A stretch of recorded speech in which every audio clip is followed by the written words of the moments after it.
자, 이제 우리 다 같이 마음을 모아서 사도신경으로 신앙 고백하겠습니다. 전능하사 천지를 만드신 하나님 아버지를 내가 믿사오며 그 외아들 우리 주 예수 그리스도를 믿사오니 이는 성령으로 잉태하사 동정녀 마리아에게 나시고 본디오 빌라도에게 고난을 받으사 십자가에 못 박혀 죽으시고 장사한 지 사흘 만에 죽은 자 가운데서 다시 살아나시며 하늘에 오르사 전능하신 하나님 우편에 앉아 계시다가 저리로서 산자와 죽은 자를 심판하러 오시리라. 성령을 믿사오며 거룩한 공회와 성도가 서로 교통한 것과 죄를 사해 주시는 것과 몸이 다시 사는 것과 영원히 사는 것을 믿사옵나이다. 아멘. 우리 다 같이 찬송가 94장 주 예수보다 더 귀한 것은 없네 함께 찬양하겠습니다. 찬송가 94장입니다. 주 예수보다 더 귀한 것은 없네. 이 세상 부귀와 바꿀 수 없네. 영죽을 내 대신 돌아가신 그 놀라운 사랑 잊지 못해. 세상 즐거움 다 버리고 세상 자랑 다 버렸네. 주 예수보다 더 귀한 것은 없네. 예수 밖에는 없네. 주 예수보다 더 귀한 것은 없네. 이 세상 명예와 바꿀 수 없네. 이전에 즐기던 세상 일도 주 사랑하는 마음 뺏지 못해. 세상 즐거움 다 버리고 세상 자랑 다 버렸네. 주 예수보다 더 귀한 것은 없네. 예수 밖에는 없네. 주 예수보다 더 귀한 것은 없네. 이 세상 행복과 바꿀 수 없네. 유혹과 핍박이 몰려와도 주 섬기는 내 맘 변치 않아. 세상 즐거움 다 버리고 세상 자랑 다 버렸네. 주 예수보다 더 귀한 것은 없네. 예수 밖에는 없네. 옥미영 집사님 나오셔서 기도 인도해 주시겠습니다. 다 같이 기도하시겠습니다. 우리에게 있는 대제사장은 우리의 연약함을 동정하지 못할 이가 아니요 모든 일에 우리와 똑같이 시험을 받으신 이로되 죄는 없으시니라. 그러므로 우리는 긍휼하심을 받고 때를 따라 돕는 은혜를 얻기 위하여 은혜의 보좌 앞에 담대히 나갈 것이니라. 하나뿐인 아들 예수 그리스도를 대속제물로 주셔서 완전하고 영원한 구원을 우리에게 허락하신 하나님 아버지, 그 은혜와 사랑에 감사를 드립니다. 우리의 행위나 능력으로 노력으로 도저히 이룰 수도 얻을 수도 없는 하나님 아버지의 자녀되는 권세를 선물로 주셨으니 이 시간 자녀된 자로서 아버지의 사랑과 은혜를 전심으로 찬양하고 경배하는 예배자가 되게 하여 주시옵소서. 정결한 마음으로 아버지 앞에 나아가길 원하오니 한 주 동안 자녀답지 못한 삶을 살았던 죄악들을 용서하여 주시옵소서. 하나님이 통치하시는 나라의 백성임을 망각하고 교만하고 불순하게 행했던 것을 용서하여 주시옵소서. 세상이 최고라 말하는 가치들에 현혹되어 그리스도인답지 않은 선택을 일삼고 또한 형식적이고 가식적인 모습으로 믿음 좋은 신앙인인 척 포장하고 있었던 순간들도 있었음을 고백합니다. 아버지, 이 시간 말씀 앞에 성령의 조명하심으로 우리의 마음의 뜻과 생각을 비추어 보고 온전한 회개에 이르길 간절히 바라오니 통회하는 심령을 허락하시고 때를 따라 돕는 은혜를 구하는 기도를 쉬지 않게 하여 주시옵소서. 이 시간 여러 가지 문제로 힘든 인내의 싸움을 하고 있는 우리의 지체들을 위하여 중보하기를 원합니다. 부모님이나 자녀의 건강을 놓고 기도하는 지체들의 마음을 위로하시고 기도의 제목대로 육신의 연약함을 돌봐주시고 회복시켜 주시길 간절히 기도합니다. 경제적으로나 신앙적으로 어려움에 처한 지체들을 불쌍히 여겨주시고 채우시고 회복시키는 은혜를 경험하게 하여 주시옵소서. 우리 교회가 처한 현실적 문제들 또한 주님 앞에 은혜를 구하오니 머리 대신 예수님의 뜻에 귀를 기울이고 한 몸 한뜻으로 순종하며 나아가는 저희들이 되게 하여 주시옵소서. 특별히 아버지를 떠나보내고 슬픔 중에 있을 사모님과 그의 가족들을 위로하여 주시기를 간절히 기도합니다. 모든 장례 절차가 순조롭게 진행되도록 인도해 주시고 혼자 남게 되신 어머님의 마음과 영혼을 어루만지시사 하나님의 친밀하고도 특별한 구원의 은혜 가운데 거하실 수 있도록 인도하여 주시옵소서. 부모와 함께 살거나 각자의 생활 터전에서 열심히 하루하루를 살아가고 있는 우리들의 자녀들을 축복하여 주시옵소서. 먼저는 믿음의 바로 선자가 되게 하여 주시옵소서. 말씀을 사모하여 아버지의 뜻과 섭리를 깨달아가는 자들이 되게 하시고 그 깨달음을 통하여 삶의 목표와 가치와 태도를 바로 세우게 하여 주시옵소서.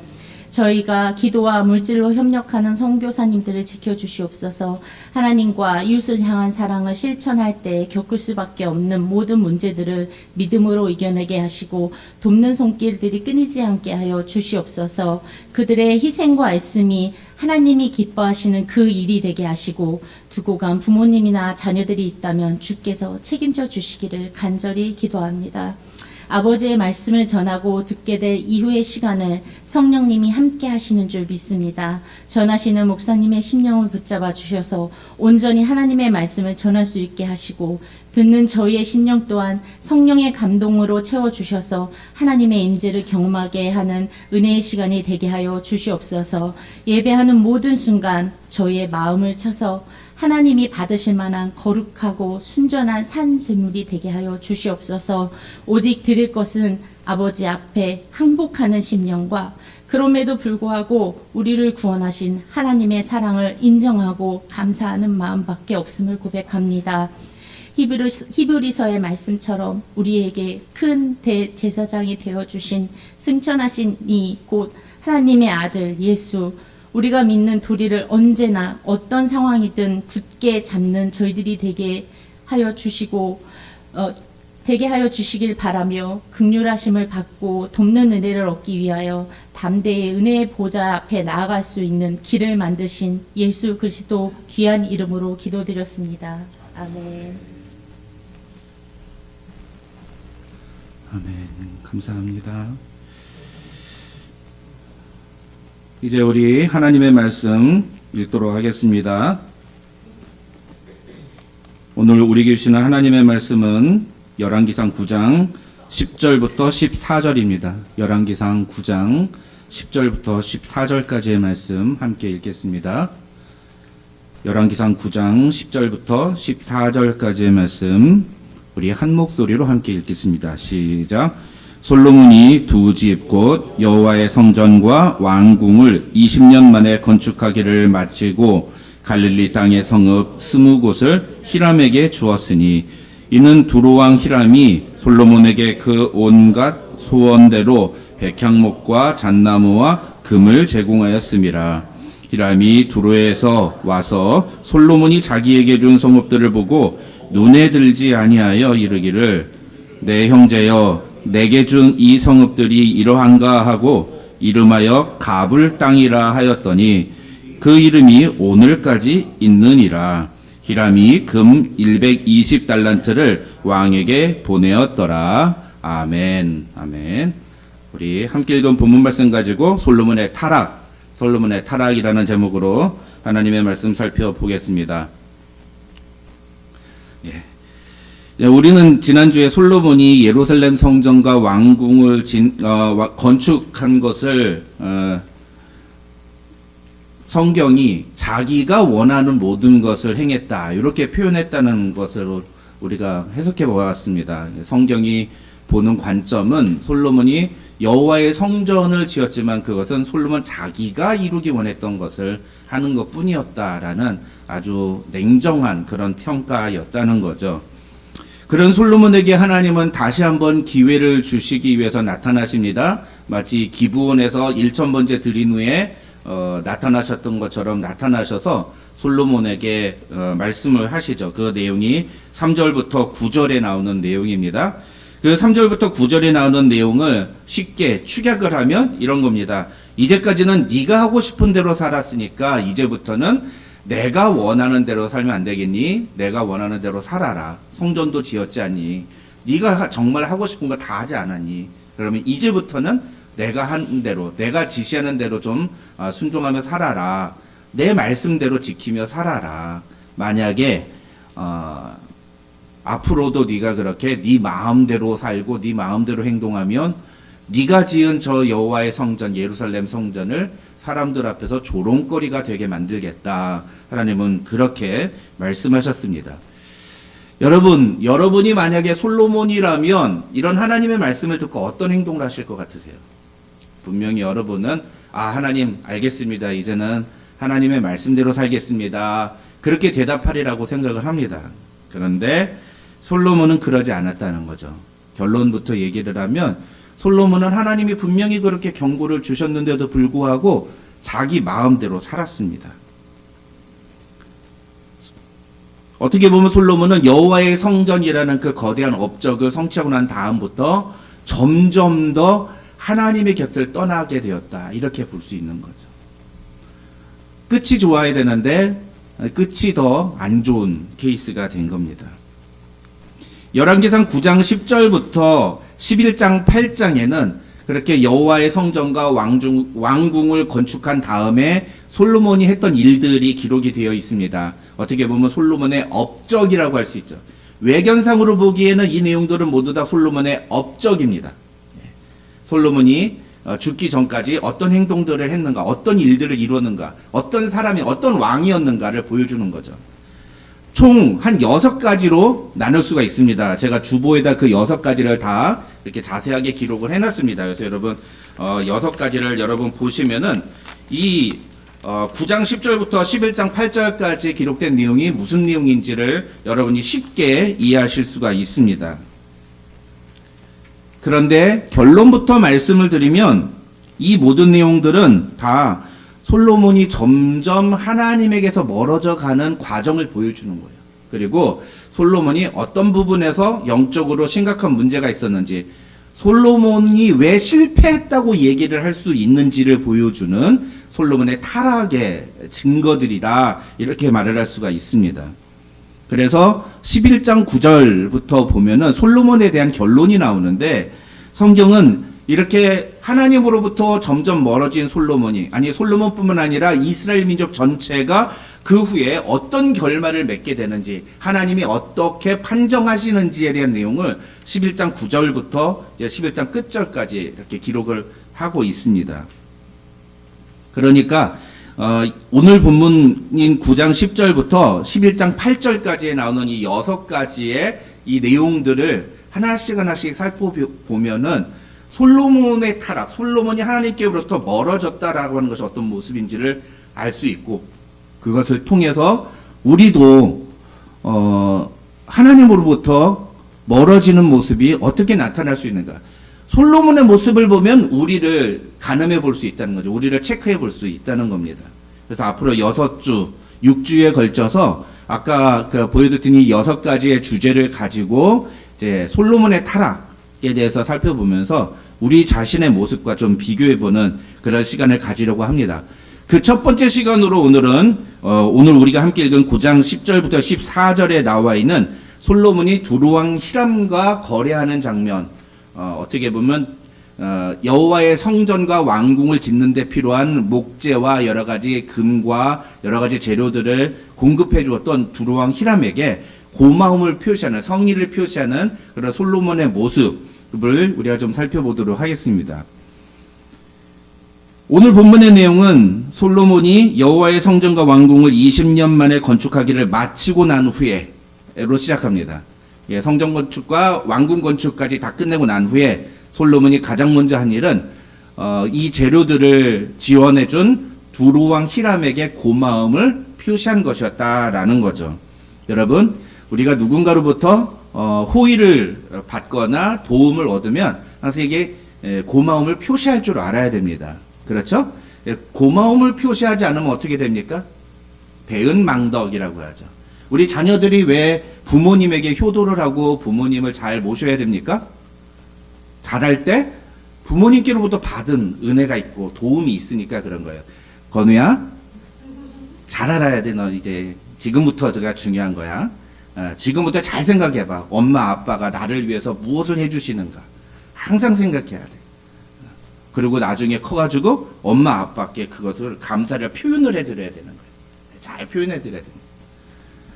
여러분, 이게 이 세상의 그 프린시플이죠. 그렇죠? 그리고 룰이에요. 룰. 인지상정이라고 하잖아요. 어려운 말로. 사람이라면 당연히 도움을 받았으면 그에 또 마땅히 도움을 줄 알아야 돼요. 어떤 경우는 우리가 나를 직접 도와준 사람에게 그걸 베풀기도 하지만 때로는 그 사람이 아니라 다른 사람에게 도움을 줄 수도 있어요. 어찌됐건 간에 내가 누군가에게 도움을 받았으면 또 나도 누군가를 도와주고 그것을 사랑을 표현할 줄 아는 그런 사람이 되어야 됩니다. 그런 면에서 솔로몬은 오늘 본문에서 굉장히 인간미가 있는 그런 모습이라고 할 수가 있죠. 솔로몬은 어떻게 합니까? 두루왕 히람에게 갈릴리 땅 중에 20개, 성읍 20개를 두루왕 히람한테 줍니다. 이 땅은 이제부터 당신의 땅입니다. 우리의 영토가 아니라 당신이 소유하십시오라고 줬다는 거죠. 11절을 보시면 두루왕 히람은 솔로몬에게 그 온갖 소원대로 백향목과 잣나무와 금을 제공했다고 기록이 나와 있는데, 또 14절 verse 14을 보면은 그 양이 얼마냐? 그 양이 약 금 120달란트라고 기록이 되어 있습니다. 금이 120달란트, 그러니까 이게 얼마나 많은지가 참 가늠이 안 되잖아요, 우리한테는. 이게 킬로그램으로 따지면은 약 4,000킬로, 4톤 정도, 금 4톤이에요. 어마어마한 거죠. 9,000 파운드. 무게만큼의 금인 거예요. 어마어마한 겁니다. 그죠? 요거 지금 시세로 팔면 얼마인 줄 아세요? 제가 저기다 영어로 적었지만 470 빌리언 달러예요. 두루왕 히람이 솔로몬에게 지원해준 금의 양이. 근데 그게 금만입니까? 백향목, 잣나무 이런 거 다 어마어마하게 좋은 목재들도 지원해 줬잖아요. 그러니까 너무너무 고마우니까 솔로몬이 두루왕 히람에게 고맙다고 성 20개를 준 겁니다. 감사의 표시로.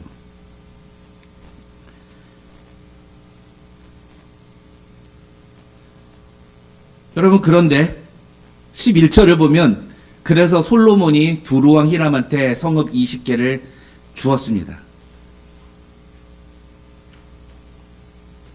왜 그러냐? 그것은 두루왕 히람이 살고 있는 그 두루라는 지역과 가장 인급해 있는 지역이었기 때문이에요.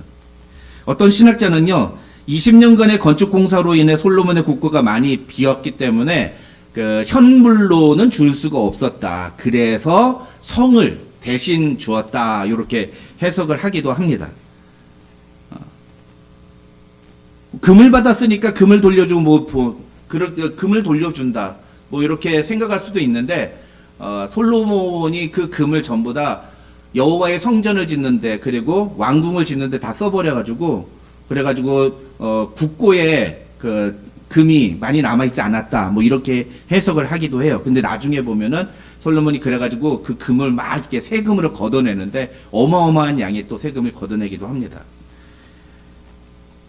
실제로 갈릴리 지역은 두루하고 인접해 있었기 때문에 두루왕 히람의 입장에서는 그 성읍들을 관리하기 용이했을 거예요. 그리고 또 다른 신학자는 그 당시에 그 갈릴리 북부 지역, 그게 좀 북부 지역이거든요. 그 북부 지역에 있는 그 20개의 성읍들은 이스라엘 백성들뿐만 아니라 여러 가나안 원주민들 그리고 이방 민족들까지 함께 거주하는 그런 지역이었다. 이렇게 얘기를 합니다. 국경 인근 지역이었으니까. 그러니까 그 땅에 이렇게 넘겨주기가 참 쉬웠다라는 거죠. 이게 잘 보면 제가 요거 보면서 뭐가 생각나냐면 우리 미국이 멕시코로부터 캘리포니아 산 사고 뭐 그런 과정 있잖아요. 그런 게 생각이 났어요. 네, 그런 게.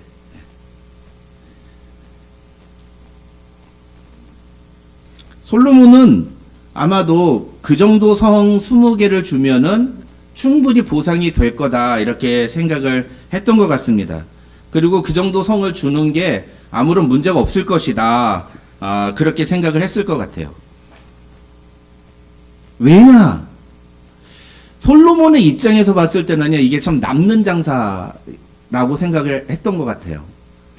성읍 20개를 넘겨준다는 것은 어떻게 보면 대단한 것처럼 보일런지 모르지만 사실은 히람이 제공해준 금의 양이 어마어마하고 또 한 가지는 그 성읍 20개나 되는 그 성읍이 사실은 솔로몬의 입장에서 봤을 때는 별로 쓸모없는 그런 지역, 변방의 지역인 거죠.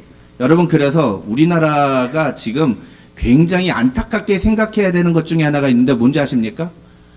이 북한이 백두산을 중국이 넘겨버렸어요. 그게 저는 진짜 두고두고 이게 후회할 일이라고 생각합니다. 백두산은 우리 민족의 산 아니에요? 우리 민족의 땅 아닙니까?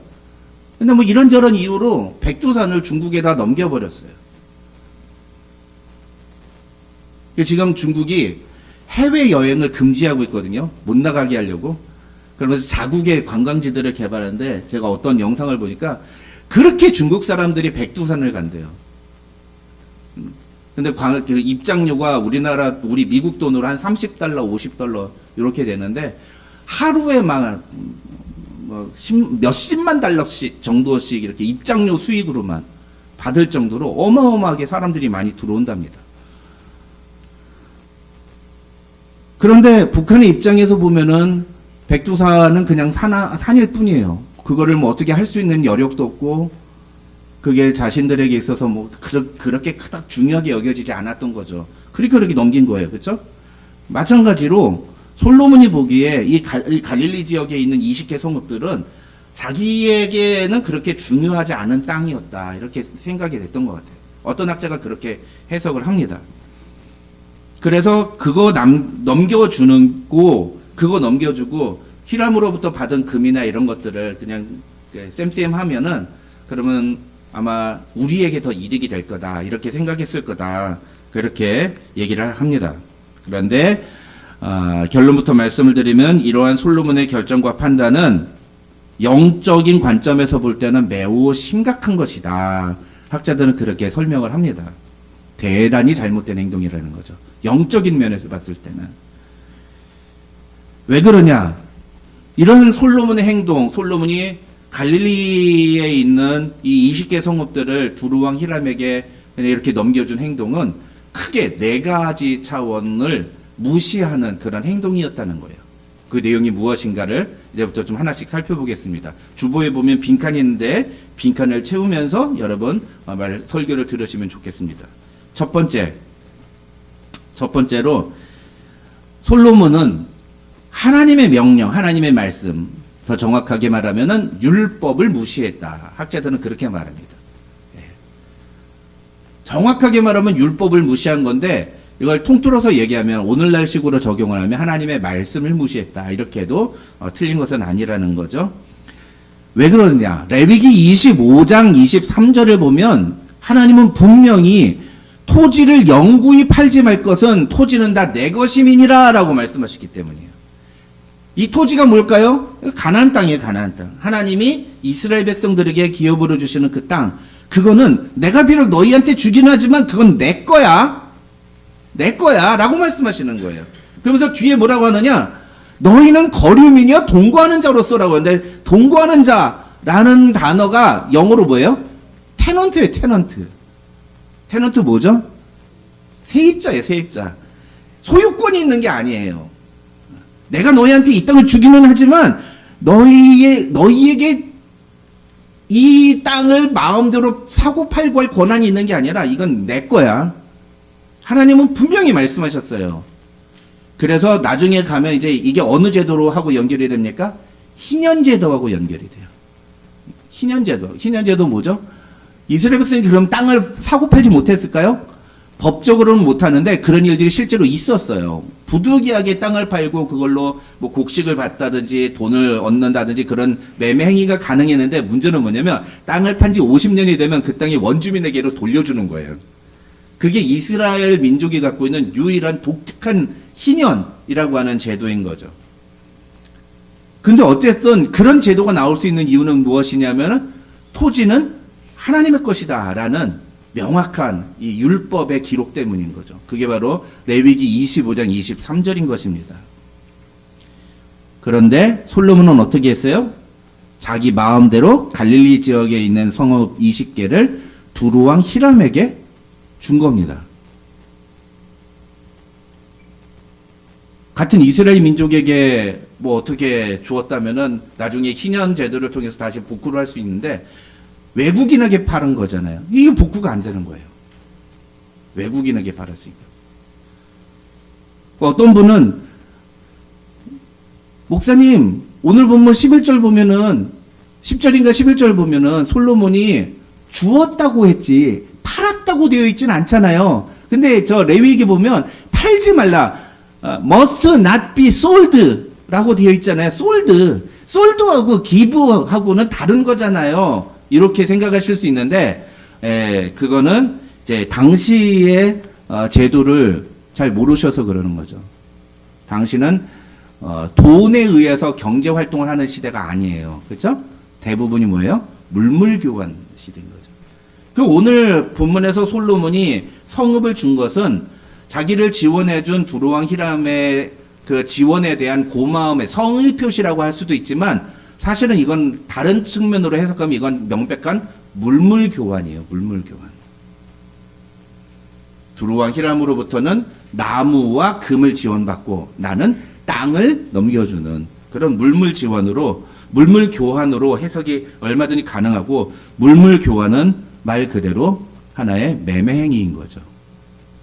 그러니까 솔로몬은 자기 마음대로 하나님이 주신 땅을 팔아버린 거예요. 성경은 분명히 율법은 분명히 땅 팔지 말라고 했는데 자기 마음대로 팔아버린 거예요. 그러니까 솔로몬의 이 행동은 무엇을 의미합니까? 율법을 어긴 거죠. 율법을 무시하는 거예요. 하나님의 명령을 무시하는 겁니다. 레위기 25장 23절의 핵심은 명확하게 땅을 팔 수 없다가 아니라 그 땅은 하나님의 소유다라는 거예요. 하나님의 소유다. 하나님의 것이다. 그러니까 네 맘대로 할 수 없다라는 거죠. 하나님의 소유를 자기 마음대로 행동하는 것, 그것이 바로 하나님을 무시하는, 율법을 무시하는, 하나님의 말씀을 무시하는 행위예요. 여러분,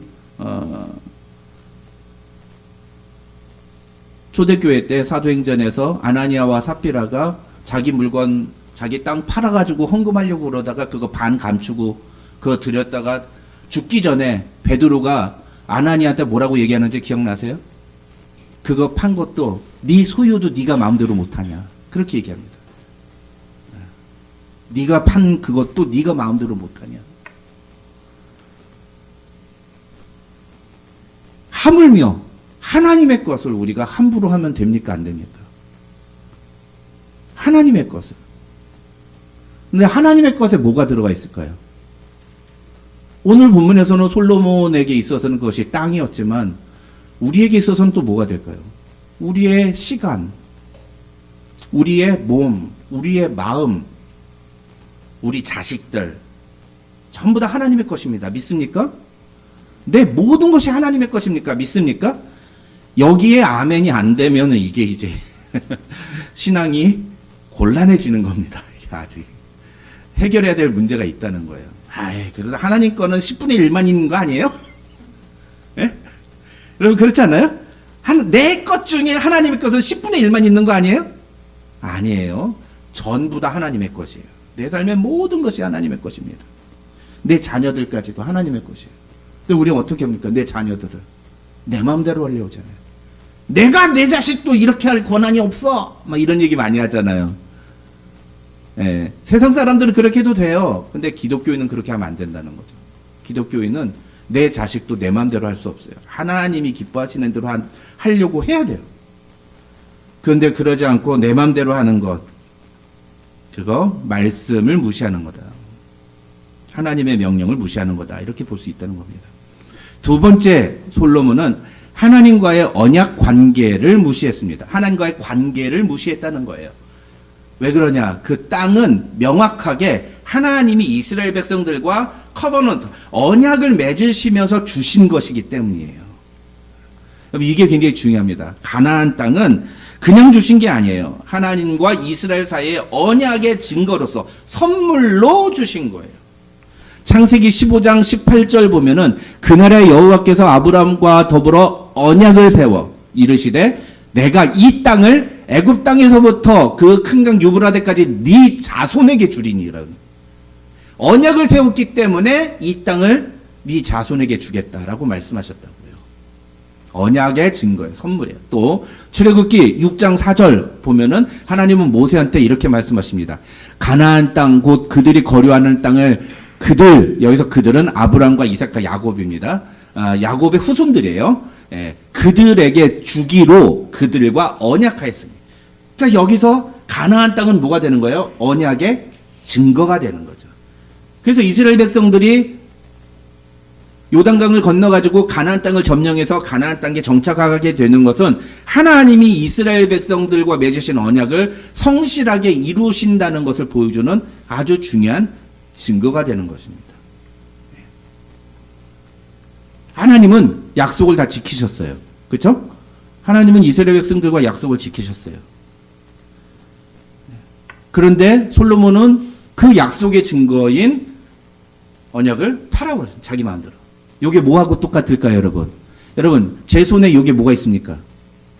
반지. 이게 무슨 반지예요? 금반지. 물론 금반지인데 이건 결혼을 상징하는 반지잖아요. 그렇죠? 요거 뭐 금반지잖아요. 아주 작은 거잖아요. 그렇죠? 그리고 그건 제가 결혼할 때 받은 것도 아니에요. 나중에 받은 겁니다. 그렇죠? 근데 이거 제가 함부로 빼가지고서는 갖다 팔면 돼, 안 돼요? 내 거 아니에요. 내 금반지 아니에요. 그렇죠? 내가 마음대로 하면 되는 겁니까? 안 됩니까? 안 되죠. 왜 안 돼요? 부인과 제 아내와 저 사이에 언약의 증거니까. 이거 팔려면 어떻게 해야 돼요? 돈이 없어. 아니면 교회 헌금을 하고 싶어. 교회가 요즘 재정이 어렵다는데 여보 우리 금값이 한 돈에 얼마랍니다. 이거라도 팔아서 우리 헌금합시다. 좋아요. 당신이 그러신다면 내가 기꺼이 동의하겠어요. 그러면 팔아도 돼요. 그렇죠? 근데 그러지 않고 남편이 자기 마음대로 갖다 팔면 돼요, 안 돼요? 제가 이거 내 마음대로 갖다 팔면 뭐 하는 거예요?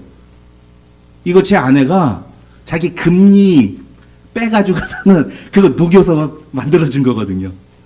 그럼 뭐가 되는 거예요? 제 아내를 무시하는 거잖아요. 아내의 동의를 얻지 않고 제가 이 금반지를 갖다 팔면 제가 제 아내를 무시하는 거라고요. 마찬가지예요. 솔로몬이 지금 이 성읍 20개를 자기 마음대로 갖다 두루왕이랑한테 준 거는 하나님을 무시하는 거예요. 하나님과의 관계를 무시한 거란 말이죠. 이해가 되십니까? 이해가 되세요? 그 다음에 세 번째. 그 과정을 보면요. 솔로몬이 아까도 말씀드렸지만 솔로몬은 그 성이 자기한테 별로 쓸모가 없다. 이건 우리나라에서 별로 그렇게 중요한 성읍이 아니야. 생각했던 것 같아요. 이거 뭐 금반지 이거 뭐 이게 뭐 대단한 겁니까? 이거 다이아도 아니고. 그냥 마음대로 팔아도 되잖아요. 예? 이거 팔고서는 오히려 막 명품 사는데 돈 보태면 더 좋잖아요. 그렇게 생각이 되잖아요. 근데 이거는 현찰로 계산하는 그 가치보다 다른 가치가 있죠. 그게 뭐예요? 그게 아내와의 언약, 아내와의 사랑을 증명하는 반지라는 거죠. 그 가치가 있는 거잖아요. 그렇죠? 그래서 난 어디 가든지 이 반지를 보이려면 나는 유부남입니다. 나는 내 아내의 소유입니다. 라는 걸 증거하는 거죠. 그러니까 여자들이 함부로 저한테 접근을 못 하는 거잖아요. 제가 이 반지를 끼고 있는 한. 그렇죠? 아니에요? 접근을 할 수 있는데? 그렇지만 제가 이걸 끼고 있는데 그러면 제가 어떤 놈이 됩니까? 웃긴 놈이 되는 거죠. 그렇죠? 가나안 땅은 그 땅의 가치, 그 땅의 그 시가, 그 이상의 가치를 갖고 있는 그런 땅이었어요. 실제로 오늘 본문 12절과 13절을 보시면은요, 두루왕 히람이 그 땅을 정탐이래. 확인하러 옵니다. 솔로몬이 그거 가지세요. 그러니까, 그래요? 그럼 내가 한번 가서 볼게요. 가서 보더니면 어떻게 해요? 성경이 뭐래요? 눈에 차지 않았다. 그러죠. 눈에 차지 않았다. 눈에 들지 않았다. 만족스럽지 않았다는 거예요. 이게 뭐야, 이거? 뭐 이딴 걸 나한테 줘. 뭐 이딴 걸 나한테 주는 거야, 이거 도대체. 내가 자기한테 준 금이 얼만데. 이랬다는 거예요. 그래서 이름을 뭐라고 그래요? 그 성읍들을 가불이래. 지금도 있어요. 카불이라는 도시. 아세요? 카불이라는 지역. 그 지역이에요. 그 지역이에요. 그런데 그 가불이라고 하는 그 이름이 무슨 뜻이냐? 그것은 쓸모없는, 가치 없는 이런 뜻이에요. worthless. good for nothing. 좋은 게 하나도 없는. 그러니까 솔로몬 입장에서는 줘도 되고 안 줘도 되고 그만이다라고 생각했을 수 있다라는 거죠. 하지만 이 땅은 절대 가치 없는 땅이 아니었던 거예요. 그 땅은 하나님과의 언약 관계의 중요한 증거의 땅들이었습니다. 그래서 그 땅은 남들이 보기에는 어떠하든지 이스라엘 백성들에게는 하나님이 주신 축복의 땅이었어요. 우리 남편들 그렇지 않습니까? 세상에 내놓으면은 자랑할 거 없는, 별 볼 일 없는 남편일 수 있어요. 그렇지만 여러분, 그런 남편이 하나님이 여러분에게 주신 귀한 축복인 줄 믿으시기 바랍니다. 또 아내도 마찬가지, 아내도. 저는요, 결혼할 때 제가 하나님한테 기도한 게 있어요. 그래서 제가 가르치던 청년들한테 이 비법을 가르쳐 줬는데 뭐냐면, 나는 젊었을 때 내 배우자를 놓고 기도한 게 딱 하나밖에 없다. 뭐냐? 하나님, 내 아내는 내 눈에 미스 코리아보다 예쁘게 해주세요. 난 그거 기도했어요. 독일 목사가 되는 사람이 그런 거 기도하냐? 저는 남자 아닌가요? 저는 남자의 결혼의 제1 조건은 첫째도 예뻐야 해. 둘째도 예뻐야 해. 셋째도 예뻐야 한다. 근데 저희 아들도 너 결혼 배우자 놓고 기도 제목 적어봐. 이제 첫째 예쁜 여자 이렇게 적었대요. 그래서 지금 엄마가 막 아이고 그냥 뭐 이 녀석아 그러면 그거보다 예쁜 여자는 필요 없어. 아니야, 정말 중요한 거야. 근데 제 아내가 뭐 그렇게 막 미인은 아니잖아요. 지금 제 아내가 여기 없으니까 굉장히 많은 분들이 동의하고 계십니다. 이건 뭐 제 눈에 예쁜 거죠. 제 눈에 예쁘고 제 눈에 좋은 거죠. 뭐 진짜 예쁜 여자.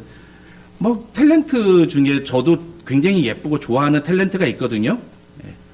탤런트를 보면서 저 여자는 진짜 예쁘다, 정말 예쁘다, 막 이렇게 얘기하는 탤런트가 있어요. 예. 그 사람하고 제 아내하고 비교해 보면 진짜 뭐 요즘 그 한국의 젊은 애들 쓰는 진짜 오징어. 정우성하고 저하고 비교해 보면 저는 쥐포 이런 느낌이 날 수도 있어요. 세상 사람 비교가 안 되죠. 그런데 세상 그 누구보다도 제 아내는 저에게 있어서 하나님이 주신 귀한 축복이에요. 그리고 저는 아침에 일어나서 눈 뜨면 자고 있는 아내 얼굴을 보는 게 너무너무 행복해요. 야, 어떻게 나 같은 놈한테 이렇게 예쁜 여자를 하나님이 아내로 주셨을까? 전 진짜 그렇게 생각해요. 지금도. 여러분, 나이 80이 넘어도 그런 고백을 하는 여러분들 되시기를 주님의 이름으로 축원합니다. 예. 하나님의 축복이에요. 하나님의 축복. 서로를 그렇게 보셔야 돼요.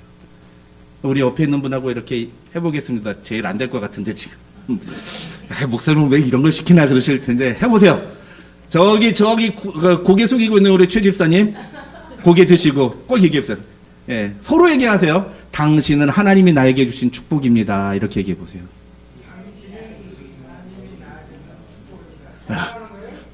아니야, 다 같이 하는 건데 다른 사람 안 하네. 왜 하는지. 예, 그렇게 당신은 하나님이 나에게 주신 축복입니다.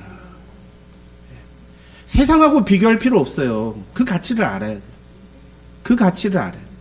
그게 정말 귀하고 정말 축복된 것이다. 하나님이 나에게 주신 축복이다. 그런데 솔로몬은 그 가치를 무시했어요. 그러니까 함부로 한 거예요. 함부로. 민수기 33장 54절을 보면은요, 하나님께서 이스라엘 백성들에게 주신 땅을 가리켜서 기업이라고 표현해요. 기업, inheritance라고 하는데, 이 기업이라는 단어는 철저하게 계약 관계 속에서 주어지는 거예요. 하나님과의 관계 속에서 주어진 것이라는 뜻입니다. 선물이라는 거예요. 너의 소유가 될 것이다. 내가 너에게 주는 선물이다. 이런 뜻입니다. 그렇기 때문에 그 땅은 세상적인 기준에서 평가될 것이 아니라 하나님이 함께 하신다라는 그런 개념으로 이해되어져야만 하는 그런 땅인 것입니다. 아까 우리가 살펴봤던 레위기 25장 23절에서도 하나님이 뭐라고 하셨어요? 토지를 영구히 팔지 말 것은 첫째, 이 토지는 내 소유다, 내 것임이라 말씀하시고, 두 번째 뭐예요? 너희는 거류민이여 동거하는 자로서 나와 함께 있느니라. 거기에 사이에 빠진 단어가 있어요. 뭐가 있을까요? 나와 함께 이 땅에 거주한다 라는 거예요. 나와 함께 이 땅에 있느니라. 이 땅에 너희가 살고 있는 한 내가 너희와 함께 하겠다라고 말씀하시는 거죠. 가나안 땅은 하나님이 함께 하신다는 것을 상징하는 그런 의미가 있는 땅이었습니다. 그것을 무엇과 비교할 수가 있겠습니까? 그 가치를. 하나님은 분명하게 이 땅의 가치는 이 땅이 얼마짜리냐가 아니라 내가 너희와 함께 한다는 증거다라고 말씀하셨습니다. 그러나 솔로몬은 그 땅의 가치를 무시했고, 그래서 함부로 두로왕 히람에게 그 땅을 주었던 것입니다. 네 번째, 솔로몬은 왕으로서의 책임, 그걸 사명이라고 하는데 책임을 무시했어요. 이스라엘의 왕의 책임이 뭐예요? 그건 하나님의 백성들을 지키고 하나님이 주신 땅을 지키는 거예요. 대통령, 현대시대의 대통령은 무엇을 보호해야 됩니까? 백성을 보호해야 돼요. 주권을 보호해야 돼요. 주권이란 건 뭘까요? 법이에요, 법. 법을 지켜야 된다는 거예요. 마지막 세 번째, 영토를 보호해야 돼요. 영토. 그래서 지금 우크라이나하고 러시아하고 싸우는 거잖아요. 우크라이나가 저게 잽도 안 되거든요. 근데 저희 죽자 살자 달려드는 이유가 뭐예요? 러시아한테 끝까지 저렇게 항전하는 이유가 뭐예요? 영토 안 뺏기려고 그러는 거예요. 영토 안 뺏기려고.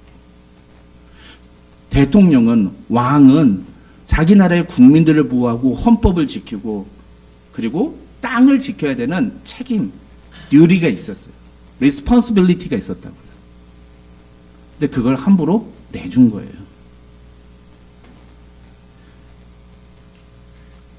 열왕기상 3장 9절을 보면 솔로몬은 처음 왕위에 올랐을 때, 그러니까 이때가 뭐예요? 열왕기상 3장이 1000번째 했을 때, 기브온에서 1000번째 할 때 솔로몬은 분명히 하나님께, 하나님 이 백성은 제 백성이 아니라 하나님 당신의 백성입니다 라고 고백하거든요. 그때까지만 해도 솔로몬은 참 괜찮았어요. 이 백성이 하나님 당신의 백성이라고 고백하는 거면 이 땅도 누구의 땅이라고 생각해요? 이 갈릴리 땅도 하나님의 땅이라고 생각했겠죠, 그때는. 근데 시간이 지나면서 변한 거예요. 자기 마음대로 해도 된다고 생각합니다. 하나님은 한 번도 안 물어보고 그냥 막 팔아버린 거예요.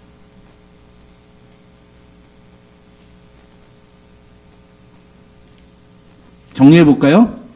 첫째, 솔로몬은 무엇을 무시했습니까? 예, 명령을 무시했어요. 율법을 무시했어요. 하나님의 명령, 하나님의 말씀을 무시한 거예요. 두 번째, 솔로몬은 하나님과의 언약 관계를 무시했어요. 이거는 하나님을 무시한 거예요. 하나님을. 세 번째, 솔로몬은 그 땅의 가치를 무시했어요. 이거는 하나님이 주신 축복을 무시한 거예요.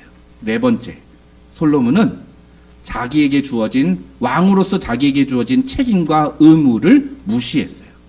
이건 오늘날식으로 하면 하나님이 우리에게 주신 사명을 무시했다, 이렇게 볼 수 있는 겁니다. 이것이 솔로몬이 보여준 첫 번째 타락의 모습이에요.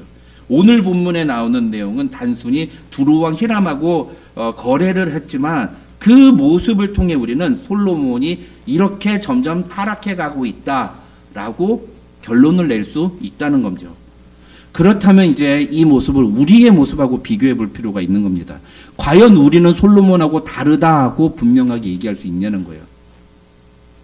만약에 우리의 모습 속에서도 솔로몬이 보여주는 이런 종류의 무시하는 태도, 하나님의 말씀을 무시하고 하나님 자체를 무시하고 하나님의 축복을 무시하고 하나님이 주신 사명을 무시하는 삶을 살아간다면 우리 역시도 솔로몬이 겪은 그 결말과 별반 다를 바 없을 수도 있다라는 것을 알아야 된다는 거죠. 성경은 그렇게 우리에게 워닝 사인을 주는 거예요. 우리가 성경을 통해서 이 워닝 사인을 깨닫고 우리 자신을 돌이키는 게 그래서 중요한 겁니다. 그러면 하나씩 좀 생각해 볼까요? 우리는 얼마나 하나님의 명령과 말씀을 철저히 지키려고 노력하고 있습니까? 혹시 우리도 솔로몬처럼 하나님의 말씀을 무시하고 내가 하고 싶은 대로 하고 내가 원하는 것을 하면서 살고 있지 않습니까? 내가 하는 모든 선택과 판단과 행동의 기준이 하나님입니까? 아니면 나입니까? 그게 중요한 거예요. 여기서 중요한 건 뭐예요? 솔로몬은 그 성읍을 두루왕 히람에게 줄 때 하나님께 묻지 않았다는 거예요. 하나님께 묻지 않았다는 거예요. 그래서 첫 번째 무시의 가장 중요한 것, 하나님의 율법을 무시한 것의 가장 중요한 핵심은 뭐냐면 하나님께 묻지 않은 솔로몬이에요. 기도하지 않은 것. 우리의 인생의 모든 순간마다 하나님, 내가 어떻게 하면 좋겠습니까? 하나님께서 저에게 원하시는 것은 무엇입니까? 라고 기도하고, 근데 대부분의 순간에 하나님이 이렇게 해라 라고 말씀하시면 좋은데 안 그러셔요. 사실은 명확하게 하나님, 제가 밥 장사를 할까요? 옷 장사를 할까요? 그러면 하나님이 옷 장사를 해라 이렇게 답을 주시면 좋은데 그런 얘기 안 하신단 말이에요. 그냥 네가 하고 싶은 거 하면 돼. 근데 거기에는 뭐가 있어요? 하나님의 대답이 있잖아요. 응답이 있잖아요. 그러면 내가 상황과 여러 가지 형편을 보고 하면 되는 거예요. 중요한 건 뭐예요? 그런 걸 시작하기 전에 하나님께 물어보는 거예요. 하나님, 내가 무엇을 하면 좋을까요? 하나님 내가 어떻게 하기를 원하십니까? 근데 솔로몬은 묻지 않았어요. 자기 마음대로 선택하고 행동하는 것은 하나님의 말씀을 무시하는 거예요. 우리는 철저히 하나님의 말씀을 따라 살기 위해서 노력해야 돼요. 기도하고 성경 읽고 그러면서 성경을 통해서 하나님이 나에게 기뻐하시는 것이 무엇인가를 고민해보고 생각해보고. 두 번째, 우리는 얼마나 하나님과의 언약 관계를 소중히 여기며 살고 있습니까? 그러면 솔로몬은 그 조상들이 맺은 언약을 통해서 그 하나님과의 언약 관계 속에 들어와 있는 겁니다. 그럼 우리는요? 우리는 예수님과 직접적으로 언약 관계 맺은 자들이에요. 여러분 믿으십니까? 이거 아셔야 돼요. 우리는 예수님과 내가 예수님을 믿는다라는 표현은 예수님과 나와 사이에 언약이 맺어진다라는 뜻이에요. 다른 말로 표현을 하면. 그래서 우리는 언약의 체결자들이에요. 우리는 모두 다. 우리 모두가 다 하나님과 언약을 맺은 사람들인 줄 믿으시기 바랍니다.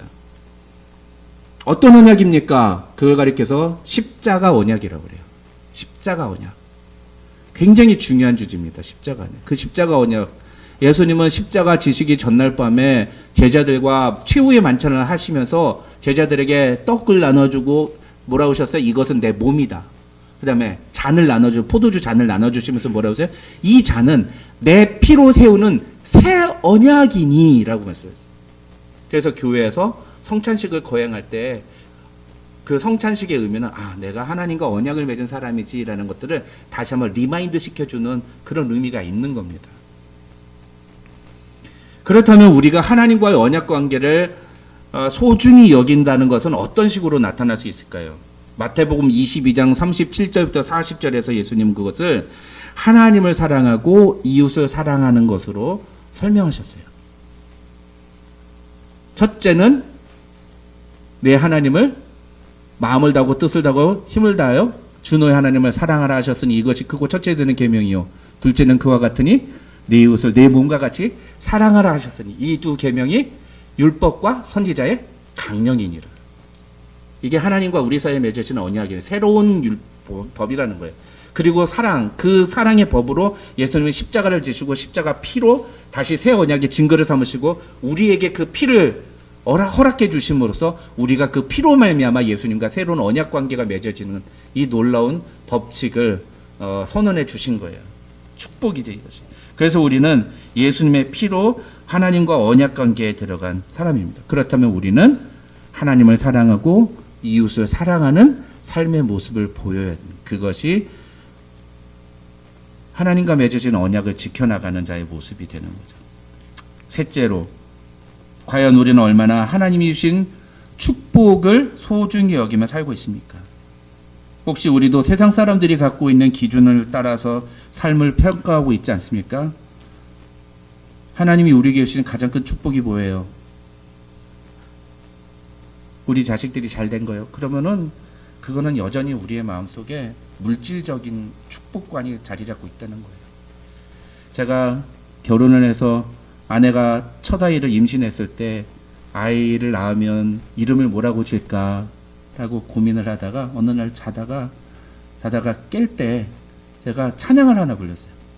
나는 믿음으로 주 얼굴 보리니 아침에 깰 때에 주 형상에 만족하리. 그 찬양을 불렀어요. 그러면서 깼어요. 그러면서 제가 번뜩 생각이 난 거예요. 내가 내 자식이 무언가를 대단하게 잘하기 때문에 혹은 얘가 뭐 키가 190 이상이 돼서 혹은 막 사람들로부터 인정받는 무언가를 해서가 아니라 이 아이를 볼 때마다 그냥 이 아이가 하나님의 형상이라는 것 때문에 내가 만족하며 감사해야 되겠구나. 그래서 제가 첫 아이의 이름을 형상, 이미지, 영어 이름이 이미지예요. 그런 이름이 어디 있어요? 근데 이미지예요.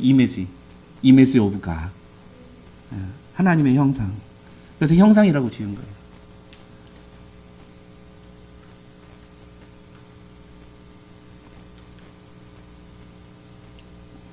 요즘 수요 기도의 시간에 우리 그리스도인들이 받는 하늘에 속한 신령한 복에 대해서 말씀을 나누고 있습니다. 지난주 수요 기도회 때는 우리가 너무나 세상적인 복의 기준을 가지고 있다는 점을 말씀을 나눴습니다.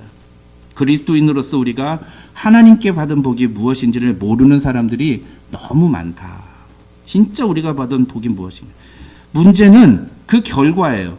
오늘날 교회 다닌다는 사람들 중에 하나님이 우리에게 주신 복이 무엇인지를 모르기 때문에 여전히 교회에 와서 세상적인 복을 구하는 사람들이 많다는 거죠. 그리고 그것 가지고 의기소침하고 다운되고 자기 자신에 대해서 비참하게 생각하는 사람들이 많다는 겁니다. 예수 믿는 사람다운 모습을 보여준다는 게 뭘까요? 그건 세상의 기준이 아니라 하나님이 나에게 주신 이 신령한 복을 알고 그것을 감사하며 당당하게 살아가는 거예요. 아유, 저 집은 지지리도 복이 없지. 어떻게 저렇게 안 좋은 일이 계속해서 겹치냐. 라고 세상 사람들이 얘기할 때 당당하게 얘기하셔야 돼요. 무슨 소리! 그러면서 사도행전에서 바울이 죄수로 갇혔을 때처럼 얘기하셔야 돼. 나는 당신들도 내가 지금 이런 상황을 겪는 것 말고 나와 같이 되기를 원하노라. 믿습니까? 그런 고백이 나오시기를 주님의 이름으로 축원합니다. 당당하셔야 돼요. 돈 좀 없으면 어떻습니까? 자식들이 조금 막 이렇게 성공하지 못했으면 어떻습니까? 하나님이 주신 축복인데 그 얼굴만 봐도 기쁘고 감사하고. 야, 오늘 집에 가서 꼭 아니면 멀리 자식이 있으면 전화하세요. 아무개야, 너는 하나님이 나에게 주신 축복이다. 꼭 전화하세요. 마지막 넷째, 우리는 얼마나 그리스도인으로서의 책임과 의무를 다하고 있습니까? 이것은 사명이라고 했어요. 미션. 하나님이 우리에게 주신 사명이 뭐예요? 여러 가지가 있죠. 여러 가지가 있습니다. 근데 하나님이 우리에게 주신 사명 뭐예요? 가장 대표적인 거. 복음을 증거하라. 복음을 증거하라. 또 예수님을 본받아서 섬겨라. 서로 사랑해라. 이런 게 명령이잖아요. 과연 우리는 얼마나 그 명령을 지키며 살고 있느냐. 제자를 삼아라. 땅끝까지 이르러 내 증인이 되라. 그런 명령을 우리는 얼마나 소중히 여기고 사냐. 혹시 우리 그런 것들을 무시하며 살지 않습니까? 지금 먹고 사는 게 중요한데 그런 걸 그런 별로 어떻게 돈도 안 되는 거를 그렇게 하라고 그렇게. 사명을 무시하면 안 돼요. 사명을. 그리스도인은 사명을 무시하면 안 됩니다. 중요한 건 무엇입니까? 이 네 가지 부분을 우리가 체크하면서 만약에 우리도 솔로몬과 별반 다를 바 없는 이런 네 가지 것들을 무시하는 모습이 우리 안에 발견된다면 우리도 서서히 솔로몬과 같이 타락의 길을 걸어가고 있다는 것을 알아야 된다는 거예요. 겉으로 보기에는 아무 문제 없어요. 겉으로 보기에는. 하지만 영적인 문제로 하나하나 체크하면 엄청 심각한 상태라고 할 수 있습니다. 이런 문제를 그냥 방치하니까 나중에는 돌이킬 수 없는 상태가 되는 것입니다. 여러분, 앞으로 6주 동안 우리가 그래서 이 솔로몬의 모습을 보면서 솔로몬이 어떤 부분에서 영적으로 타락했는지 솔로몬의 커럽션을 살펴볼 텐데, 여러분 그런 걸 통해서 우리 자신을 돌아보고 내 안에도 이런 모습이 있구나. 그럼 어떻게 해야 돼요?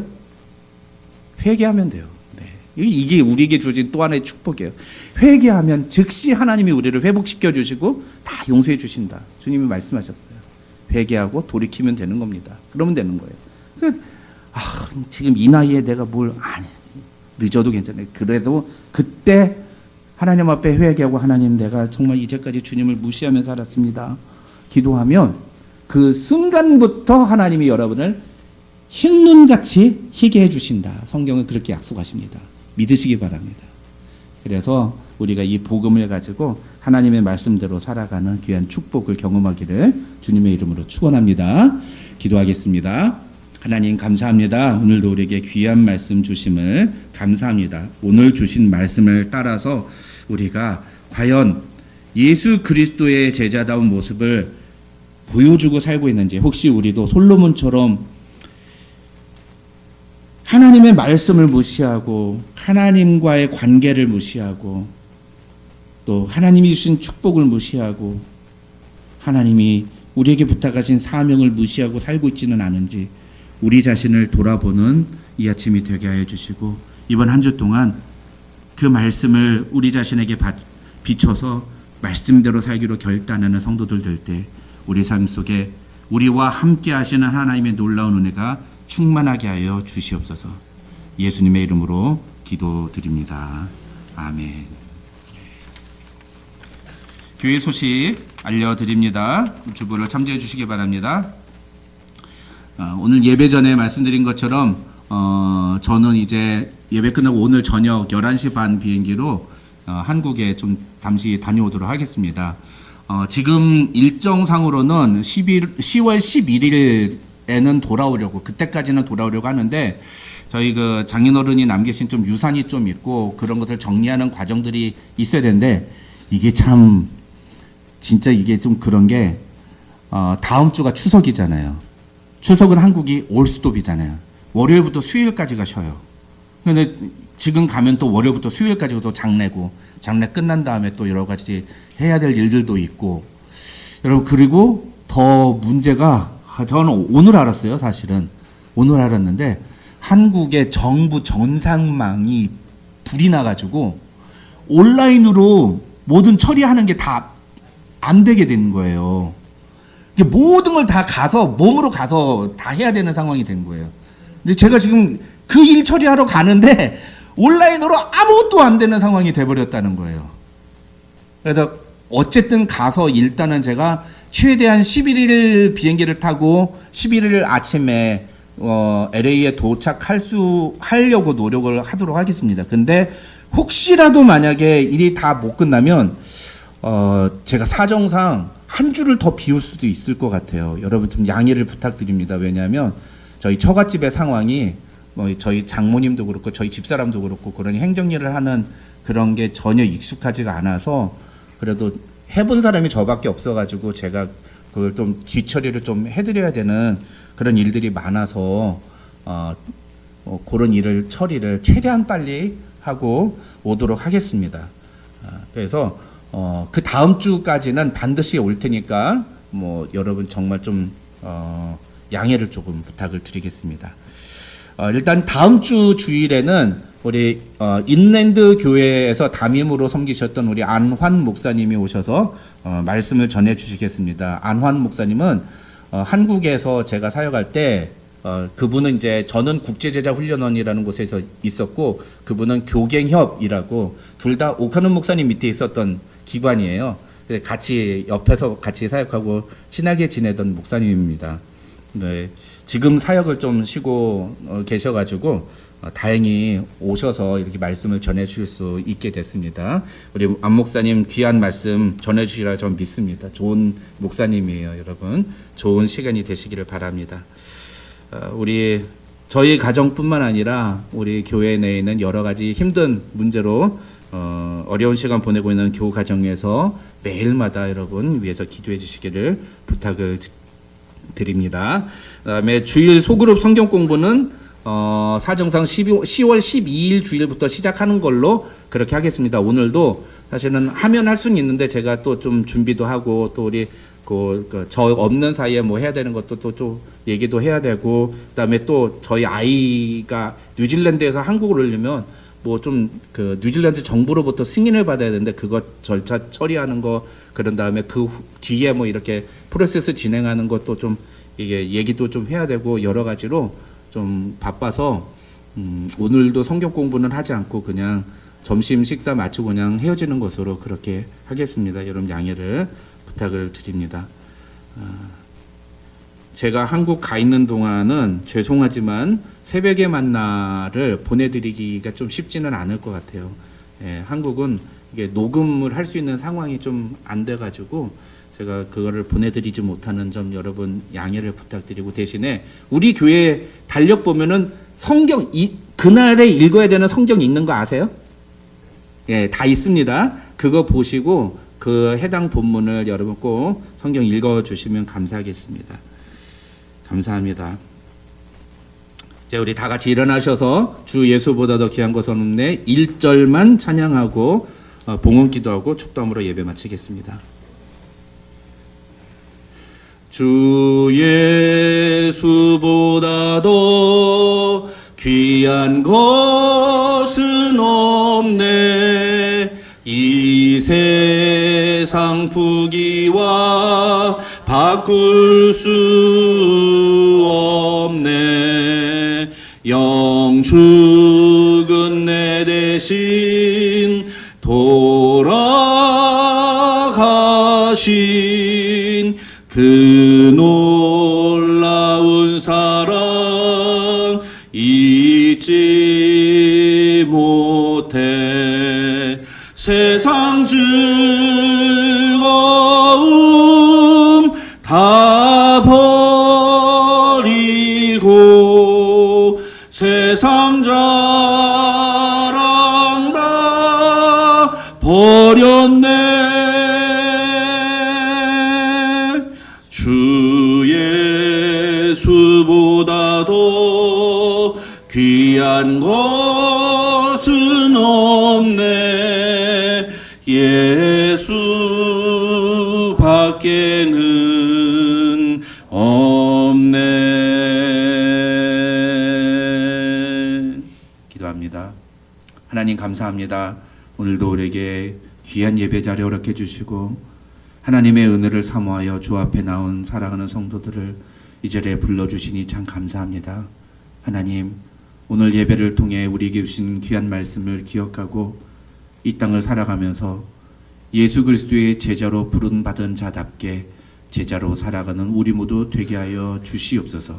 무엇보다도 내 삶의 모든 것이 하나님의 것임을 인정하며 그 모든 것을 하나님께 영광 돌려드리며 하나님을 찬송하기 위해 사용하기로 결단하는 우리 모든 성도들 되게 하시고 우리 중에 아무도 내 마음대로 내 원하는 대로 내 뜻대로 살아가는 인생이 아닌 하나님의 뜻을 이루며 살아가길 소망하는 성도들 되게 하여 주시옵소서. 오늘도 그런 믿음의 고백을 담아 주 앞에 예물 드리오니 이 예물 기쁘게 받아주시고 이 예물이 쓰여지는 곳에 하나님 놀라운 영광을 나타내 주시며 삶의 여러 가지 힘들고 어려운 문제로 고통 중에 있는 지체들을 주여 주의 피 묻은 손으로 어루만지시사 그들의 삶의 고통이 사라지게 하시고 주님이 주시는 기쁨과 감사가 다시 넘쳐나도록 은혜를 베풀어 주시옵소서. 지금은 우리 구주 예수 그리스도의 은혜와 우리 아버지 하나님의 만극하신 사랑과 성령님의 감동, 감화, 교통, 충만하신 은혜가 너희 무리 가운데 함께 있을지어다. 아멘.